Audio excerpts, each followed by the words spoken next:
may force me to say what you wish, you may revile me for saying what I do. But it moves.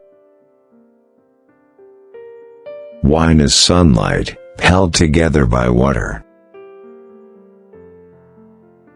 Who would dare assert that we know all there is to be known? See now the power of truth. Let us remember that we are dealing with infinities and indivisibles, both of which transcend our finite understanding, the former on account of their magnitude, the latter because of their smallness.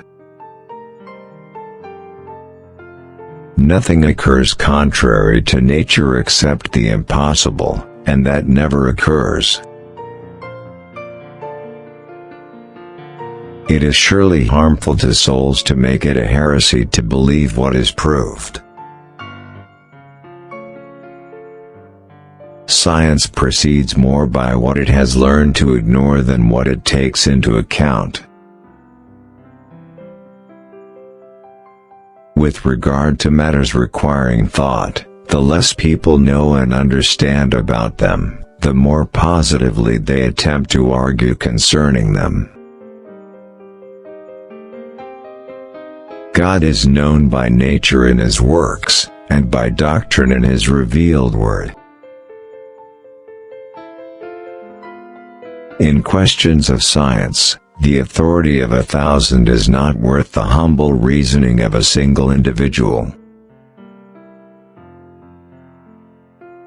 Facts which at first seem improbable will, even on scant explanation, drop the cloak which has hidden them and stand forth in naked and simple beauty. Where the senses fail us, reason must step in. Mathematics is the language with which God has written the universe. Scripture is a book about going to heaven. It's not a book about how the heavens go. They who depend upon manifest observations will philosophize better than those who persist in opinions repugnant to the senses. Nature does not act by means of many things when it can do so by means of a few. Showing a greater fondness for their own opinions than for truth, they sought to deny and disprove the new things which, if they had cared to look for themselves, their own senses would have demonstrated to them. If you could see the earth illuminated when you were in a place as dark as night, it would look to you more splendid than the moon. The Bible shows the way to go to heaven, not the way the heavens go. The greatest wisdom is to get to know oneself. You cannot teach a person something he does not already know, you can only bring what he does know to his awareness. Nonetheless, it moves. There are those who reason well, but they are greatly outnumbered by those who reason badly. Measure what can be measured, and make measurable what cannot be measured.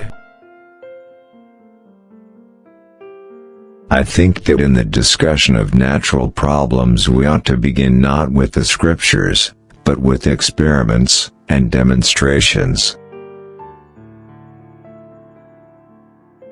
It vexes me when they would constrain science by the authority of the scriptures, and yet do not consider themselves bound to answer reason and experiment. I would beg the wise and learned fathers of the Church to consider with all diligence the difference which exists between matters of mere opinion and matters of demonstration. The sun, with all those planets revolving around it and dependent on it, can still ripen a bunch of grapes as if it had nothing else in the universe to do.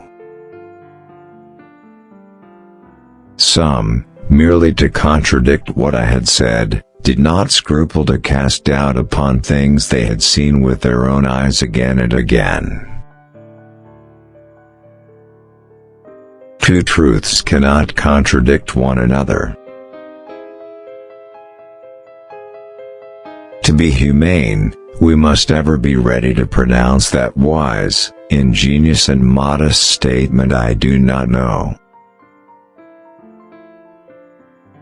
To understand the universe, you must understand the language in which it's written, the language of mathematics. I do not feel obliged to believe that the same God who has endowed us with senses, reason, and intellect has intended us to forego their use. Knowing thyself, that is the greatest wisdom. In the sciences, the authority of thousands of opinions is not worth as much as one tiny spark of reason in an individual man. I have never met a man so ignorant that I couldn't learn something from him. Nothing can be taught to a man, only it's possibly to help him to discover it inside. All truths are easy to understand once they are discovered, the point is to discover them. The laws of nature are written by the hand of God in the language of mathematics. You can't teach anybody anything, only make them realize the answers are already inside them.